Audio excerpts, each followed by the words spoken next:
Segmen viral kali ini akan menyoroti beberapa kasus yang menjadi sorotan publik dalam satu pekan terakhir terkait tindakan pelecehan seksual terhadap anak. Ironisnya, kejadian ini dilakukan oleh orang terdekat korban. Seorang ayah di Kediri, Jawa Timur tega berbuat asusila terhadap anak kandungnya sendiri selama 7 tahun.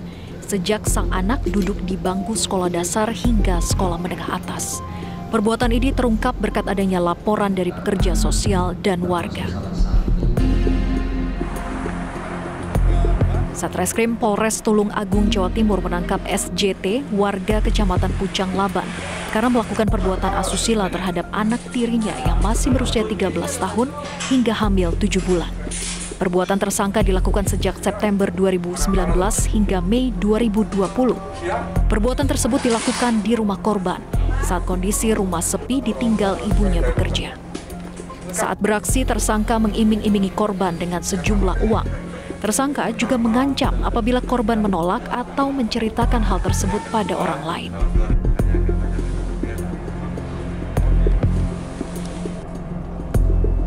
Seorang oknum aparat sipil negara di Kabupaten Blitar tega berbuat asusila terhadap anak tirinya hingga hamil. Bahkan korban juga diminta agar bayi yang di dalam kandungnya digugurkan agar perbuatannya tidak diketahui orang lain. Di hadapan petugas, pelaku mengaku tidak sadar dan dalam keadaan terpengaruh minuman keras saat melakukan perbuatan tersebut. Kejadian ini diketahui kakak korban yang kemudian melapor ke Polres Blitar.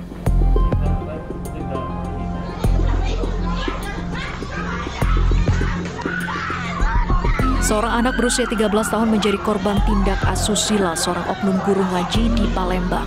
Di hadapan polisi, pelaku mengaku melakukan tindak asusila dengan modus berpura-pura melatih pernafasan korban agar suara korban terdengar merdu saat mengaji. Namun pelaku justru melakukan tindak asusila kepada korban yang masih duduk di kelas 2 SMP. Korban yang trauma langsung melaporkan kejadian yang menimpanya kepada orang tua. Atas perbuatannya, pelaku terancam pasal Undang-Undang Perlindungan Anak tentang pelecehan seksual dengan ancaman hukuman di atas 10 tahun penjara. Tim Liputan Metro TV.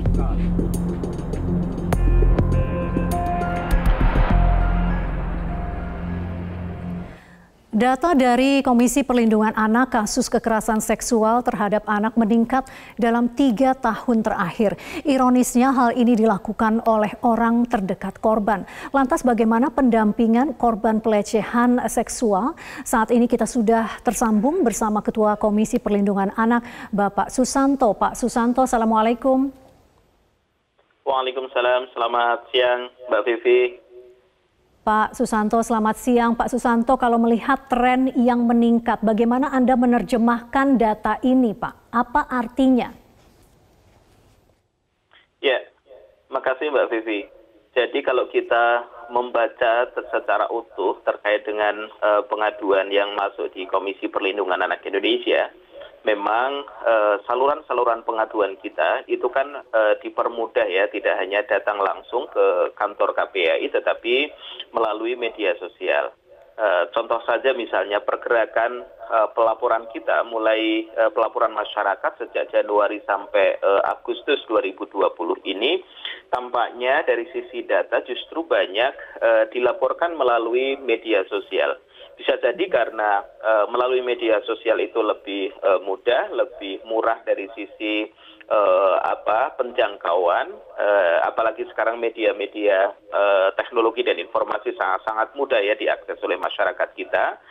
Ini menunjukkan bahwa satu sisi ada partisipasi yang naik untuk melaporkan kasusnya ke Komisi Perlindungan Anak Indonesia, tetapi di pihak lain tentu ini harus menjadi lampu kuning bahkan juga lampu merah bagi masyarakat kita dan juga keluarga-keluarga di Indonesia agar pertama memastikan anak-anak kita tidak rentan menjadi korban dan sekaligus tidak mudah dilibatkan menjadi pelaku. Dan ini sejatinya tidak hanya menjadi momok ya bagi Indonesia, tetapi ini juga terjadi di katakanlah negara lain, misalnya Filipina misalnya.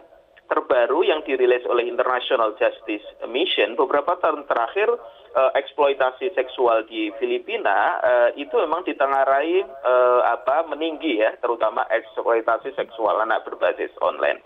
Nah, di Indonesia juga demikian adanya.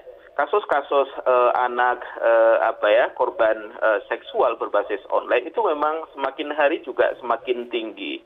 Apalagi Baik, intensitas Pak Susanto, anak tadi Anda saat mengatakan ini. lampu kuning, lampu merah. Nah, bagaimana kita orang tua atau lingkungan yang peduli ini harus lebih merasakan urgensi terhadap pentingnya melindungi anak-anak kita. Bentuknya seperti apa, Pak? Ya, pertama begini.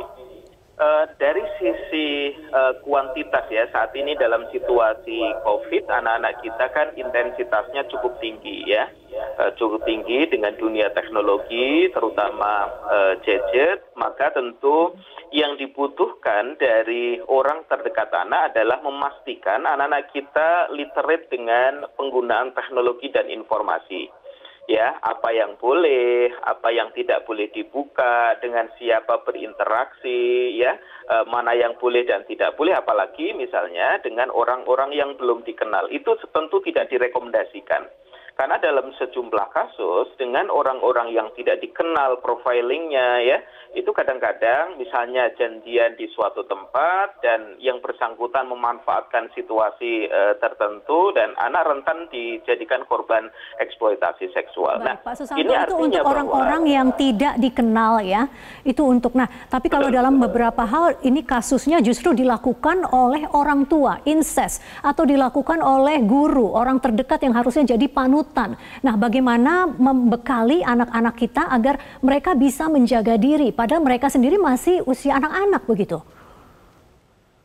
Ya, selain yang tadi kami sampaikan ya, bagi pihak-pihak terkait termasuk juga orang tua, saya kira memang anak tentu harus terus dimaksimalkan. Kami terus mendorong ya, terus berkolaborasi dengan berbagai pihak, termasuk juga pemerintah daerah, organisasi pendidikan, orang tua ya, termasuk juga organisasi kemasyarakatan untuk memastikan agar kita semua memberikan literasi kepada anak-anak kita, agar anak-anak kita juga memiliki self protection sejak dini ya.